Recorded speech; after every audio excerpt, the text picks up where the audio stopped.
उसको परमिशन किसने दिया? जब गाना बज रहा था तो पुलिस क्या कर रही थी? जब सिक्योरिटी लगी थी। आज मैं जंतर मंतर पे हूँ, आज हम यहाँ बैठे हैं, हमारे तीनों तरफ देखिए कि पूरी सिक्योरिटी बैठी है। अगर जरा सा हम यहाँ गलत करेंगे गोलियाँ चलेगी करके आज मुसलमानों को पासमानदा में, सुन्नी में, शिया में, अहाबी में, बहाबी में बांट दिया। वैसे ही हिंदू में अब 6737 जातियों में बांट दिया, धर्मों में बांट दिया। तो ये क्यों बांट रहे हैं? क्यों ये बटेंगे। और तब हमारे जो उत्तर प्रदेश के योगी ने कहा जितना बटोगे उतना कटोगे। 23 मुसलमानों के घर में 3 हिंदुओं को घर को हम बुलडोजर से गिरा देंगे। तो ये कानून नहीं कहता, ये संविधान नहीं कहता। जो गलत किया आपने उनको इनकाउंटर किया, आप इनकाउंटर किया, वहाँ नहीं मारा, पैर में मारा, पैर में मारा। चूंकि उगले तो उसने क्या उगला, क्या कहा, क्या इंक्वायरी हुई ही? अभी हमारा दिल्ली के अंदर भी हो गया, एक बम मार लिया और वो फट गया तो वो मुसलमान ने मार दिया, वो आतंकवादी ने मार दिया। योगी जी सरकार नहीं चला रहे, उनके पीछे जो डॉन गैंग है वो लोग चला रहे।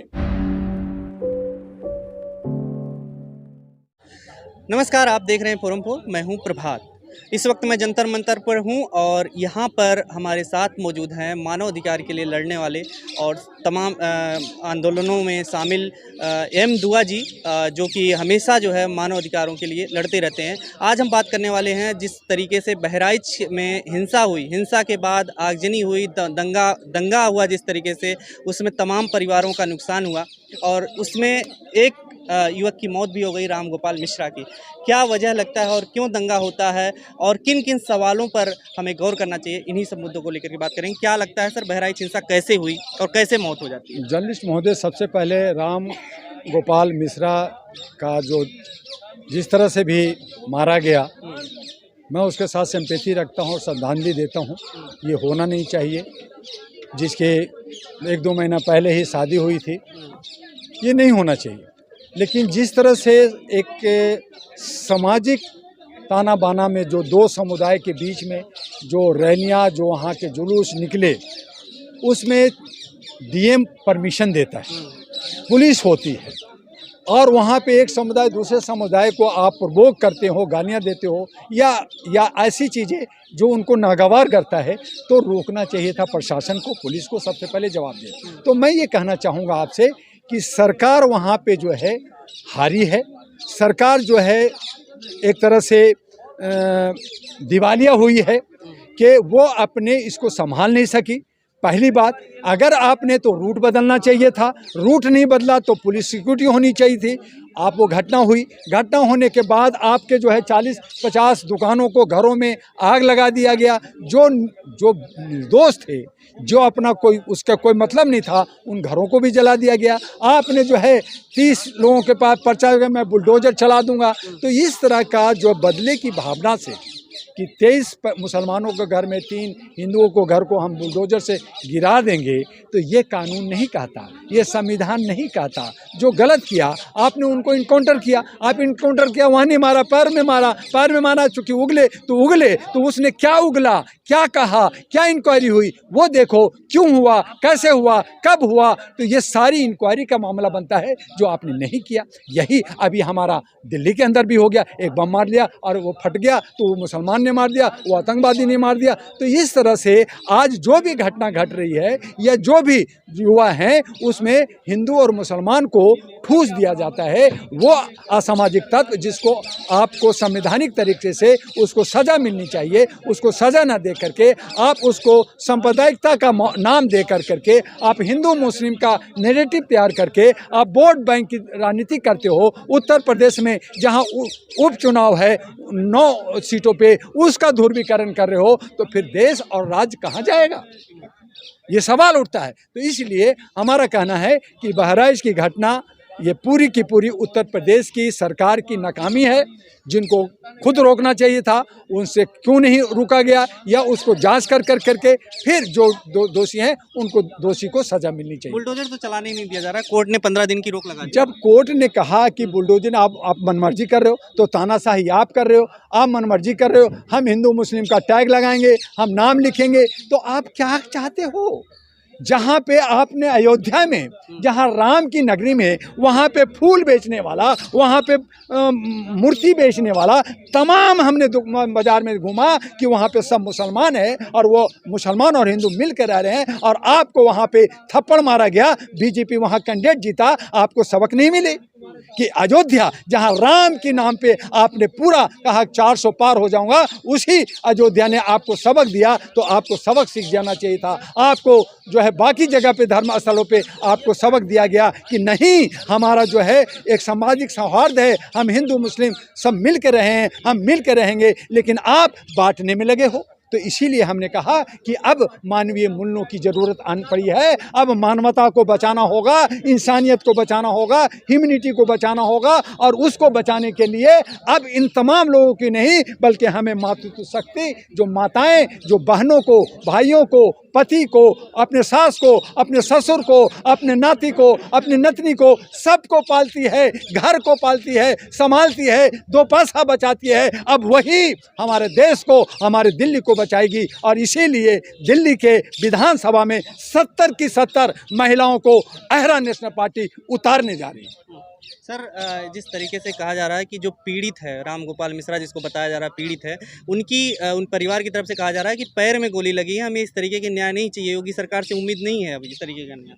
ठीक है, वो पैर में गोली लगी, उनको सीने में गोली मारनी है, वो एक अलग मांग कर रहे हैं, लेकिन पीड़ित को सरकार क्या दे रही है, उसको न्याय कैसे क्या मिलेगी? आप एक का जान दूसरी का जान ले करके आप जो है उसे मिल जाएगी क्या? आप 10 को मार दोगे तो आपको उससे आत्मा की शांति मिल जाएगी क्या? ये समस्या का समाधान नहीं है। देश के अंदर कानून है, कानून अपने हिसाब से काम करना चाहिए, राज अपने तरीके से काम कर रही है, वो ठीक नहीं है। बीजेपी सरकार संभाल नहीं पा रही है उत्तर प्रदेश, बीजेपी की किस तरीके? बीजेपी बुरी तरह से, बीजेपी कहिए या योगी कहिए, हम तो ये कहेंगे कि योगी जी सरकार नहीं चला रहे, उनके पीछे जो डॉन गैंग है वो लोग चला रहे, और मोदी जी भी सरकार नहीं चला रहे, इनके पीछे भी गैंग है वो चला रहे हैं। तो देश और राज्य दोनों पंगु हो गया है, और ये कॉरपोरेट का, गुंडों बदमाशों का, गैंगस्टरों का देश बन गया है, और इसमें हमारे सारे जो 65 करोड़ युवा युवती हैं वो पीस रहे हैं, वो बेरोजगार हो रहे हैं, उनकी आर्थिक स्थिति कमज़ोर हो रही है, व्यापार ख़त्म हो रहा है, गंदगियाँ फैल रही है, विकास नहीं हो रहा है, और बुरी हालत है देश का, जहाँ सारे देश इस पे हंस रहे हैं। लेकिन इस तरीके की जो घटना होती है, इसके पीछे आखिर क्यों कराएगी ऐसी कोई चीज, दंगा या कोई पार्टी है? वो इसलिए कि हमारे देश के अंदर अच्छे सच्चे लोगों की कमी नहीं है, लेकिन वो बेचारे डरे हैं, सहमे हैं, बाहर नहीं आते, और जो कुकरमुत्ते लोग हैं, जो असामाजिक तत्व के लोग हैं, वो इस पे हावी बने हुए हैं, पैसे के दम पे, गुंडागर्दी के दम पे, डरा के, सहमा करके, और जो है जात पात में बांट करके आज मुसलमानों को पासमानदा में, सुन्नी में, शिया में, अहावी में, बहावी में बांट दिया। तो मुसलमान जो खाली मुसलमान थे, खालिस कि मैं मुसलमान हूँ, अब मुसलमान 4 टुकड़े हो गए। वैसे ही हिंदू में अब 6,737 जातियों में बांट दिया, धर्मों में बांट दिया। तो ये क्यों बांट रहे हैं? क्यों ये बटेंगे, और तब हमारे जो उत्तर प्रदेश के योगी ने कहा जितना बटोगे उतना कटोगे। तो ये एक तरफ इशारा दूसरे को भी दे दिया, जो हमारे मूल निवासी हैं, जो अल्पसंख्यक हैं, वो सबको इशारा दे दिया कि तुम बटोगे तो कटोगे। तो यही हालत देश के अंदर हो रहा है कि हम बट रहे हैं और हम कट रहे हैं, और ये जो है चंद लोग जो मनुवादी लोग हैं, जिनको हम कहते हैं कि ये बहुत सुलझे हुए लोग हैं, ये सब हम पे राज कर रहे हैं। पहले भी क्या है, अब भी कर रहे हैं, और आगे भी करते रहेंगे। अगर हमारे सद्बुद्धि नहीं आई, हम एक आ नहीं दिखाया। एक जो अभी एक खबर निकल कर सामने आ रही है कि वहाँ पर बीजेपी विधायक एक बीजेपी नेता के खिलाफ ही मुकदमा दर्ज करा रहे हैं, क्योंकि वहाँ पर पत्थरबाजी हुई जब शव को ले जा रहे थे, उसमें तमाम लोग शामिल थे, इस तरीके के लोग। तो बीजेपी के ऊपर FIR करा रहा है यूपी में। अब ये जांच का विषय है कि वहाँ पे उपचुनाव है। अब आपने राजनीतिक उद्देश्य से ऐसा किया, सोची समझी साजिश किया, जैसे हरियाणा में भी हुआ था, नूह में भी हुआ था, सोची समझी साजिश हुआ था, पत्थरबाजी चला था। तो इस तरह से कई बार जो नेता लोग जो है अपना उद्देश्यों की पूर्ति के लिए सोची समझी साजिश करते रहते हैं। और उसमें जो है मैं पूछना चाहता हूं जर्नलिस्ट महोदय कि क्या किसी नेता का बेटा पे गोली चलता है? क्या वो जेल जाता है? क्या उसको मारा जाता है? क्या किसी IAS IPS या किसी जो है जस्टिस का बेटा मरता है, इसमें जो है मध्यम परिवार के लोग, दिहाड़ी करने वाले, मजदूरी करने वाले लोग जो गरीब हैं, वो बच्चे को गोली लगता है, वो मरते हैं, उनके घर जलाए जाते हैं, उन पे बुलडोजर चलाया जा रहा है, उनको पकड़ के जेल में ठूसा जा रहा है। तो इस तरह का शासन, अश्लील गाना जो बज रहा था बता रहा डीजे में, और वहाँ पे झंडा जो उतार करके लगाया तो उसको परमिशन किसने दिया? जब गाना बज रहा था तो पुलिस क्या कर रही थी? जब सिक्योरिटी लगी थी। आज मैं जंतर मंतर पे हूँ, आज हम यहाँ बैठे हैं, हमारे तीनों तरफ देखिए कि पूरी सिक्योरिटी बैठी है। अगर जरा सा हम यहाँ गलत करेंगे, गोलियां चलेगी, डंडे बरसना हो जाएगा। आप वहाँ पे अश्लील गाना गा रहे थे, आप जो है डीजे बजा रहे थे, आप डांस कर रहे थे, और उसके बाद में पुलिस ने रोका क्यों नहीं? तो पहला कौन जिम्मेदार हुआ? लेकिन पहले पुलिस हुआ कि नहीं हुआ? कोई भी जस्टिफाइड तो नहीं किया जा फिर सकता। मौत, देखिए, मौत के लिए हमारी सिंपैथी है कि मौत, गोली जो लगा मारा वो ठीक नहीं है, उसका जो है जितना निंदा की जाए वो उतना कम है। लेकिन इसके पीछे वो हो गया, उसकी जांच है, उसको सजा मिलनी चाहिए। जिसने मारा, सरफराज को पकड़ा, गोली मारा, अब अरेस्ट है उसका, और बाकी बबलू भी अरेस्ट है। लेकिन सवाल यह है कि ये घटना घटी क्यों घटने दिया, और इसका जिम्मेदार कौन है? सरकार जवाबदेह क्यों नहीं बनता? पुलिस को जवाबदेह क्यों नहीं बनाया जाता?